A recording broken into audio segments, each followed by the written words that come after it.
Hi guys, welcome to today's esoteric word, and today we're going to be talking about being born again in John 3:3. My friend Peter will be joining us here shortly, and he has read the Bible several times. He's also read several other spiritual texts, and so I really enjoy having conversations with him about deeper understandings of what is being said. So let me just go find him really quick. And then while we're waiting for him to show up, I will read the John 3:3 to you, and then we'll go back and talk about it. So, Peter's there now. So, while Peter is joining us, we will. Oh, perfect. Cool. Welcome, Peter. So I was just sharing that today we're going to be talking about being born again and what does that mean. And so we were talking about, right before we jumped on here, John 3:3. So I'm going to read out what it says for that verse, and then we'll go back to what it means, if that's okay with you. Yes, Katie, I think there's a little bit of a delay. Okay. Can you hear me okay? Give me a second here. I can hear. Okay, so, oh, he disappeared. So while he's figuring that out, I will read to you what the John 3:3 says. So, truly, truly, I say to you, unless one is born again, he cannot see the kingdom of God. This holds profound esoteric significance, and Peter will join us and share a little bit more of the significance of this verse of the Bible. Excellent. Thanks, Katie. Navigating technology, the soul of technology. Yes, and bringing, yes, that combination of soul and technology, and yeah, it's an interesting concept to be working with. Absolutely. Yeah, interesting passage. So the background is, Jesus talking with his disciples at night, and this Pharisee called Nicodemus shows up and said, "Hey, Jesus, in the synagogue, you were talking about being born again. How can a person be born again? Like, do we have to enter into our mom's stomach and get born again?" And in my mind, I can just imagine all of them giggling. Oh, how can a grown person enter into their mom's stomach womb? So essentially, he's talking about this process of transformation, purification, and he's saying that to be born again means that a person has committed themselves to the path of spiritual unfoldment. And one of the things that we understand that is categorized or characterized by the process of being born again is that it's not a single one-time event. It's a constant refinement of a person's character or person's soul to be in line with source. And a key distinction also to recognize is that when he's talking about the kingdom of heaven, he's also alluding to a state of being, not just simply, entering into a physical location. Because people will think that, oh, heaven is a place you go to and it's, somewhere out there. But heaven is actually a state of being, when a person has transcended, their awareness has transcended the bodily consciousness and they enter into higher levels of awareness, higher levels of experiencing, and that is the kingdom of heaven. You enter into pure blissful state where you're interacting with elementals and entities that are beyond just natural vibration or physical vibration in the three-dimensional world. That's beautiful. Thank you. And so, you said you always have so much to wisdom to bring, and thank you again. So starting from kind of the beginning, it begins with like an initiation process and somewhat of a spiritual awakening. It sounds like it's typically a little bit of a shaking up of life, and then it's kind of like this calling from your soul. And so it's a chance for us to choose if we want to answer that phone, like in the Matrix, right? So, is there anything that you want to say about the initiation process and kind of what to expect as we're going through this being born again and that trust and surrender to a power greater than ourselves? Absolutely. The way I see, the process of being born again or refinement is that we are conduits as souls of divine energy. And it's like source pours into us a finite amount of infinite energy. So source is giving us a down payment, so to speak, of energy, and we're supposed to use that to create. Then that energy that the source gives us contains, ideas, what we call the rays, the different rays, and they're the attributes of God. So we use that energy to manifest and create. However, because it's a finite energy, it gets depleted, so to speak. We've used it up to create all of this reality and everything that we want to experience, and the soul becomes, so to speak, attached or becomes fused with its creation. So being born again is a process where the soul extricates itself from the things that it has created to then recall and remember itself and then receive more enlightenment, more energy to create higher versions or higher thought forms, so to speak, because really we're not creating anything on the external, we're only creating in thought, and it's being magnified on the external, it's being all pictured externally. So the more we refine ourselves, the um, the stronger our capacity, or the more advanced our mind is to create stronger and bigger thought forms, more advanced thought forms, as opposed to simpler types of thoughts.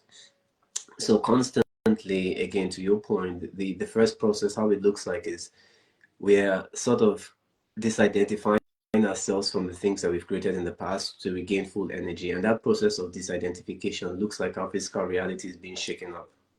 As we are separating ourselves in thought from the previous thoughts we had of things that how we want our reality to look, the physical world begins to shake. People leave, the person loses the job, relationships change, locations change, blah, blah, blah. That process of unfolding changes and shifts a person's reality. Okay, so based off what you just said, and thank you again, and what we've talked about before, what I hear you saying is that as you embody these practices and principles and refine ourselves, we like mature our souls and our chakras and we heal them. And so we get these ideas and information from the universe that comes through us. And then if we don't refine our chakras, those ideas might get blocked and we can never bring them to 3D reality in front of us. However, if I see Angelina says too much shaking, motion sickness. So as we can start to accept the calling and start to do the practices and connect with our higher selves more and start to go inward, because there's no answers outside of ourselves, and God is inside of every cell, right? It's energy that's inside of every single cell within everything everywhere. However, when we think about going for answers and where we're going next and who we came to be and trusting in this process of change and shifts and shaking, when we can truly ground ourselves and create sturdy foundations, that's what's going to support us into that journey and that return. Is that right? Absolutely. Yeah, you're absolutely right that the physical dimension, the first stage of this being born again, truly being born again, is the transcendence of the physical. The energy that we have allocated to the physical dimension has to be restored to a person in order for a person to then say that they're truly, they've attained what's called the first contact with soul. Absolutely, and that's the putting your feet on the path. That's the journey of being a spiritual person and a spiritual being. Yeah, and I really love how you talk about it's the soul and personality infusion, so that we can, what we're really attaining is being able to be both those aspects at one time on the earth. And so we can create that heaven on earth, because, like you said earlier, it's a state of consciousness, not an actual place where we're going to land. Absolutely. The concept of soul personality infusion is predicated on what we call the restoration of the rainbow bridge or the Antakarana. And the rainbow bridge is the bridge between the causal and the spiritual dimension. So when we think about the hierarchy of our being, internal hierarchy of being, physical, astral, or emotional and mental, we can subdivide all those planes, the quantum field or the unified field essentially being the physical or the etheric, the astral and the mental plane, the quantum being the astral and the mental plane. And so, sorry, I think that I believe the quantum will be the etheric and the astral plane. So for a person to cross over the within the mental plane to enter into the spiritual dimension, they pass through the concrete mind, the abstract mind, and the causal mind. The causal mind is the linkage between the mental and the spiritual dimension. And so, to your point, soul personality infusion is when the soul, the light of the soul, penetrates through the mental dimension all the way into the physical dimension. So people like Christ and the Buddha and masters can then exhibit what we call miracles. They can walk on water, they can do things in the natural because the light from the soul has penetrated through the causal, the abstract, the the causal, the abstract, the concrete, the astral plane, the etheric dimension into the physical. So their bodies have become spiritualized because the light has flown all the way through. So Angelina says, like when you meditate. When we meditate, we are in a state of being, right? We are constantly switching from one state to the other. State essentially meaning the contents of our minds and the feelings of our bodies, or the feelings in our heart. And so when we meditate, we enter into a state. And so in most of the teachings, ancient teachings, there's a distinction between what we call state and stage. We can experience the highest state ever. Anybody can experience the kingdom of God anytime. A person can astral travel and get into the astral dimensions. A person can get into cosmic dimensions, higher cosmic dimensions. Those are states, but a stage is different. A stage is when it's our level of spiritual unfoldment or expansion of our consciousness.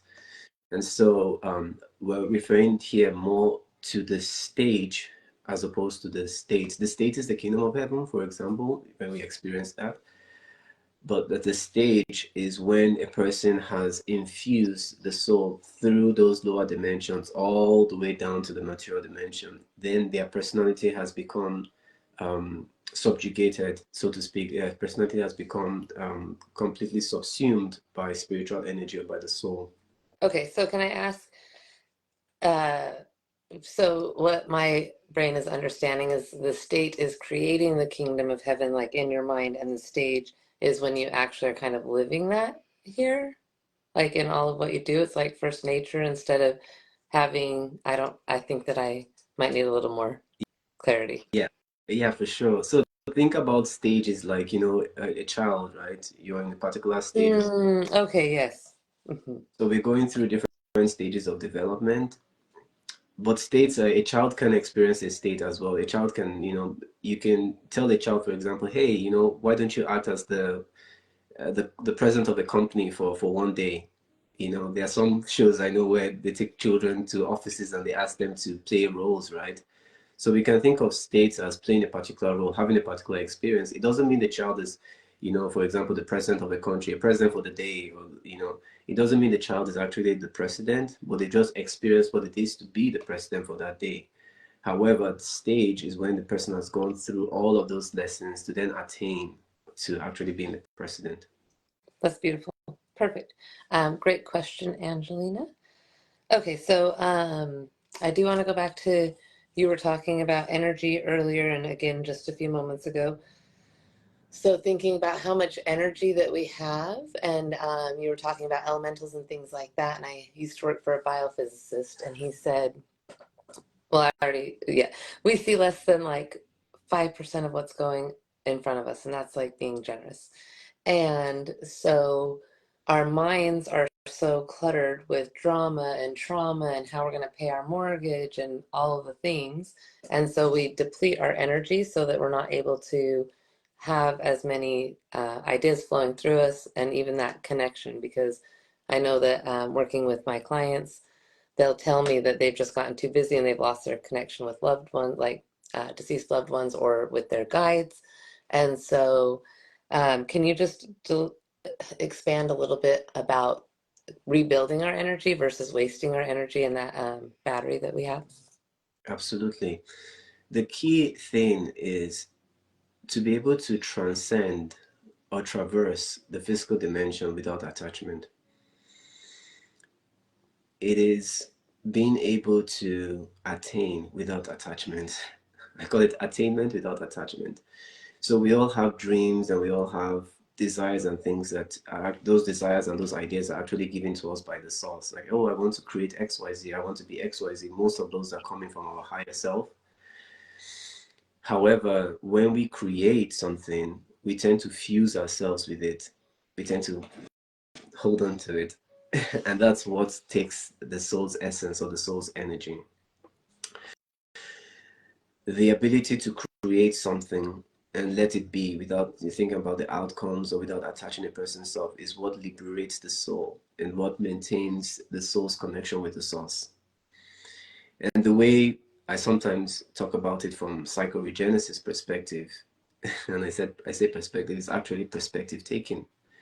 In reality, when we think about the fact that we are just an eye, really just one eye, and where we are looking will determine our progress. If we're looking down, it means we're looking into the material dimension. Imagine our center of gravity is here. If we're looking down, it means we're looking at the things that we've created, the things that we want, and we attach to those creations. If we're looking up, it means that, and that's why when we meditate, we tend to look up because we should constantly be looking up to our higher self. It means that we're restoring the connection to our soul.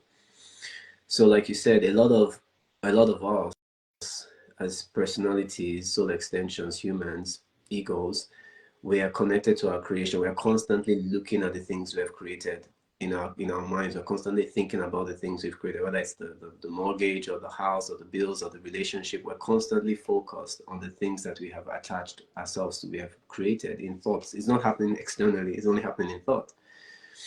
However, there's a way we could take all of those things and surrender it to our higher mind. We can invite our higher mind to those thoughts. We can bring those thoughts to our higher mind. Hey, I'm thinking right now, my soul, about my mortgage. What do you think about it? So we're inviting our higher self into that conversation or into that space of our mental space. That way we're becoming fully integrated. Majority of the time, if a person is thinking about their bills or their family, they're thinking about it without their higher self. Like, what am I going to eat for breakfast? I know what, I'm going to grab this. But there is no connection with the soul. Hey, soul, higher self, what's the best thing for us to have today? It's not involved in the connection or in the communication and the conversation. And that's what creates that separation between soul and ego and soul, personality, and subsystems as well. That's fun to think about, just knowing that we're making decisions to raise our consciousness. And so, usually people, myself, I'll speak for myself, I'll call in the universe or God, like I have a question right now. And so I'm like, let God figure it out. And then I tried figuring it out again while I was like meditating. And I said, Katie, you're supposed to let God figure it out. Just quit thinking about it.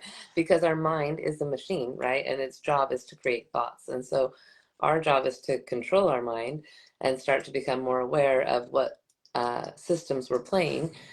And it's cool to see, yeah, like I was like, okay, solve this issue. However, when we're wanting to raise our vibration, like in the book, Power versus Force by David Hawkins, he talks about the vibrational level, and at the bottom is anger and despair, and then desire and desperation, and acceptance, joy, love, and then you get up to pure consciousness, and we all want to get as close to that level, attain as close to that level as possible.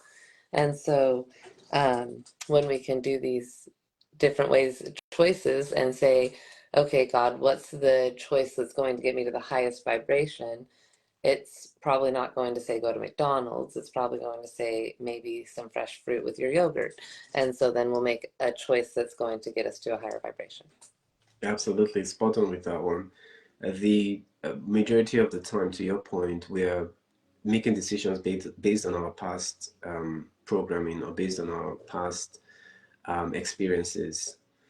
And so, in the moment where when a person is not fully awakened, the person is not invited their higher self to the conversation in decision making, to the boardroom, like we talked about yesterday, that the boardroom contains all of our inner aspects, our inner parts that want to have different experiences. Our innocent, for example, wants to enjoy, wants to explore, wants to have, new exciting adventures. Our caregiver wants to nurture and be empathic and take care of, other people. our warrior has a vision and has an idea of something that they wants to attain in future. All of these aspects of ourselves want to have an expression in the material dimension. And the key thing is that being self-led means that we're in the boardroom, and when we're taking decisions, we have the phone to say, hey, so how does this sound? The innocent wants us to go out right now and explore, go to the wilderness, or travel somewhere. How does that sound? And Soul says, yeah, it's in line with the plan, it's in line with the purpose. Sure, let's go ahead. So we're constantly infusing or inviting the higher selves to the boardroom of our conversation and decision making. So everything is always in line with our true higher selves and higher purpose. Thank you so much. And I really do like one of the first things you said in that part was the past programming. And last night we spoke about on the masterclass for the archetypal awakening about you can either create your future based off your past and the things that you're just recreating and thinking about over and over, or see a new vision of the future and start to create from that space, because then we start to activate the reticular activating system in the brain, which allows us to see new opportunities that we would not have seen otherwise. Um, and then I really like talking about the inner boardroom and how a couple of weeks ago on this call you shared a lot about all of the archetypes, or Jesus and the apostles being the archetypes, and just looking at, because we are speaking about the esoteric word, how Jesus would look at to his apostles for support and what was it that they needed to grow in together, right?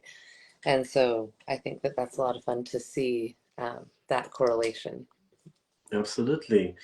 One of the key instigators for Kate and our collaboration on archetypal awakening is the revelation that Jesus Christ is the outpicturing of divinity. Therefore, the 12 around him are the outpicturing of the expression, representation, the reflection of the 12 different aspects of ourselves.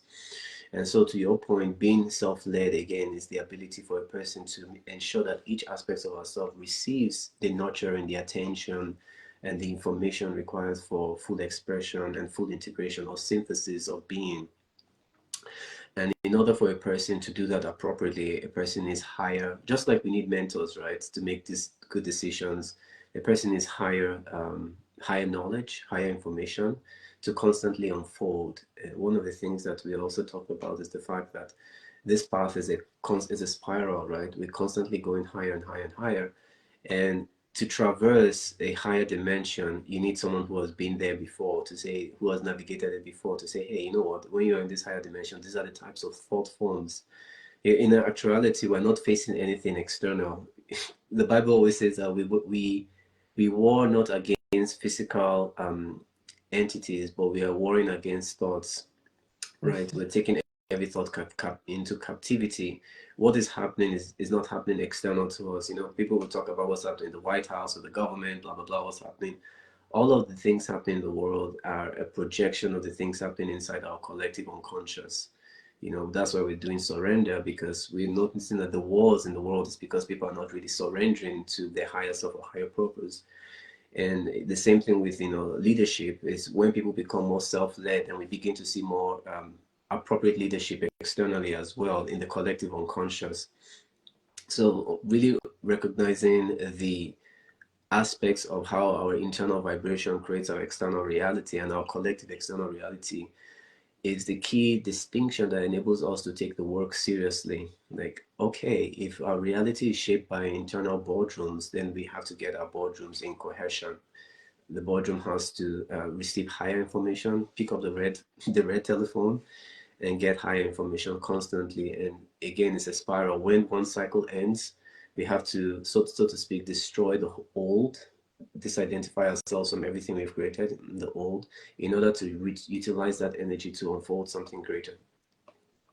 One of my girlfriends says it's by Buckminster Fuller. And it's not going to be perfect, but you cannot create new systems on old broken systems. You have to make the old systems obsolete. And so I do believe we're in a time of, like you just said, that self-leadership and doing practices and principles to mature our souls so that we can get to that space, because what we found is that life is always happening. Whether it's good or bad, there's going to be these ups and downs, and it's truly how we take in and translate that information and assimilate it into our daily living, and then how we then transmit it back out. And as we can all learn to raise our vibration, then that will impact the rest of the world. So that's very beautiful. And also thinking about the work that we're doing, Peter, doing the practices ourselves, because you actually cannot take somebody to somewhere you've never been. So thank you for being on this journey with me and the accountability, because it is quite the journey. And so lastly, I do want to talk about, we did hit on the third eye a little bit earlier, but I actually, and I did write myself a note, but I have a really important question for you. When you pray or meditate, are you asking for God to fix your problems, or are you asking God, how does that look for you, if you don't mind me asking? So prayer for me essentially is just communication like we are having right now. That's prayer. And so when you talk about when I pray, it depends on what I'm communicating, right? If, for example, I want to, and prayer is not something we do, some people say a dedicated time to pray, let's pray. Prayer is something we're doing constantly. I'm constantly communicating with Source, right? So I'm constantly praying. My life is just praying constantly. God, Source, what are we going to do next? Source, is this a good idea? So we could verbalize it or we can internalize it, but it's still communication with Source. Well, I guess the thing you're really asking is what is the practice, the key relationship that I'm building with the higher self, or the key question that I'm asking my higher self constantly, amongst all the other things, questions that we might ask about our reality. And the key thing for me, the one mission and assignment that I have is the ascension, is to transcend the lower self completely, and also to bring more people into that awakening of the ascension. The ascension being a realization of who we truly are as infinite beings, immortal beings, recognizing that and it's not something we just say. We can say it and say, hey, all of us are a piece of God. We keep talking about it, but it's something that we are living and we are experiencing, and we are having that state of being constantly in our mind. We're recognizing ourselves as that, from our subconscious mind as well. Our subconscious mind is also on the same page. So it's not like our conscious mind believes it, but our subconscious mind believes something different. No, all of our being is on the same page, recognizing that, hey, we are actually immortal beings having a human experience. And that for me is my constant communication with Source, that the recognition that we are all immortal, we are ascending, we're transcending the lower self in order to ascend beyond the seventh chakra or energy center, to be reunited with the kingdom of God around us, because it's within us. So like we talked about, the thing that is separating us from the kingdom of God that is around us and within us is essentially our ego, the personality. And like you said again, that people are constantly recreating the future based on the past. In order for us to recreate a new future, we have to let go of the past completely. We have to, like, so to speak, reset the computer, go back and do, that's why we do like a life review, right? You go back to all the experiences in your, like, if you take 10 years space, a 10-year cycle, you go back through those 10 years and you begin to extract all of your essence out of those 10 years to bring yourself back into the present moment. So then we can begin to create afresh, as opposed to creating from what already existed, especially when we're entering into cycles. Like, we are currently in a new cycle, so when we're entering new cycles, we are trying to recreate afresh. I'm sorry, I might have distracted you by waving at Angelina. So, yes, I really like that we've talked about the cycles a couple times, and I know we've talked about this a couple of times too, just seeing how Jesus lived from his higher chakras because he had transcended those lower. He knew who he was safe and secure, and he felt comfortable expressing himself authentically, so he could live from his high heart, speaking his truth, and he knew where he was going all the time. Um, and so I really appreciate, and maybe it's more of the meditation time that, and it's always right, meditation and prayer are so similar.